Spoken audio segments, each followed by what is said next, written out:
சாஃப் கட்டணும்னா ஏனோ தோணுங்கிற சாஃப் கட்டர் வாங்கிடாதீங்க. ஆமாங்க, நான் அடிச்சு சொல்றேன், இந்த மாதிரி ஸ்பெக்ல இந்த விலையில எந்த கம்பெனினாலும் கொடுக்க முடியாது.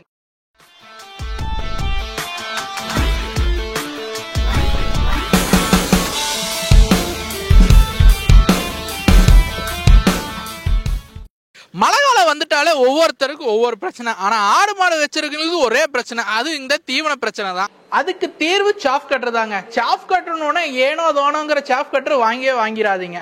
ஒரு சாஃப் கட்டர் வாங்குறதுக்கு முன்னாடி நீங்க எதெல்லாம் செக் பண்ணி வாங்கணும்னு இந்த வீடியோல நான் கிளியரா சொல்றேன். வீடியோவை ஃபுல்லா பாருங்க. உங்க பண்ணையில ஆடு மாடு இருக்குது, அந்த மாட்டுக்கு வந்து நீங்க தீவனம் கொடுக்குறீங்கன்னா அந்த தீவனத்தை சரியா எடுத்துக்கலன்னு தான் நீங்க ஒரு சாஃப் கட்டர் நோக்கியே போறீங்க. இப்போ அந்த சாஃப் கட்டர் எப்படி இருக்கணும்?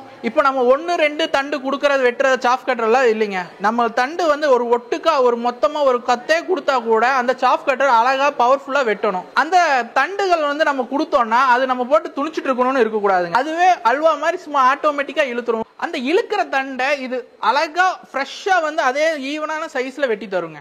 இப்ப வெட்டுற தண்டை அங்க எங்கன்னு செதறி போச்சுன்னா உங்களுக்கு தான் ரொம்ப பாதிப்பு. அதனால அந்த வெட்டுற தண்டு ஒரே இடத்துல குஞ்சுச்சுன்னா நீங்க ஈஸியா எடுத்துக்கலாம். பாத்தீங்களா? இப்போ இத்தனை அம்சங்கள் இருக்கிற மிஷின் உங்களோட கரெக்டான பட்ஜெட் லெவல்ல இருக்கணும். அப்படிப்பட்ட ஒரு சாஃப் கட்டர்னா அது எங்களோட மாஸ்டர் தாங்க. ஆமாங்க, நான் அடிச்சு சொல்றேன், இந்த மாதிரி ஸ்பெக்ல இந்த விலையில எந்த கம்பெனினாலும் கொடுக்க முடியாது. அது மட்டும் இல்லைங்க, இந்த மிஷினுக்கு 10,000 ரூபாய் கேஷ்பேக்கும் போயிட்டு இருக்குங்க. அதை பத்தி நீங்க மேலும் விவரங்களை தெரிஞ்சுக்கிறதுக்கு இந்த ஸ்கிரீன்ல தெரியுற நம்பருக்கு கால் பண்ணுங்க. எங்க சேல்ஸ் பர்சனை ரீச் பண்ணுங்க. நன்றி, வணக்கம்.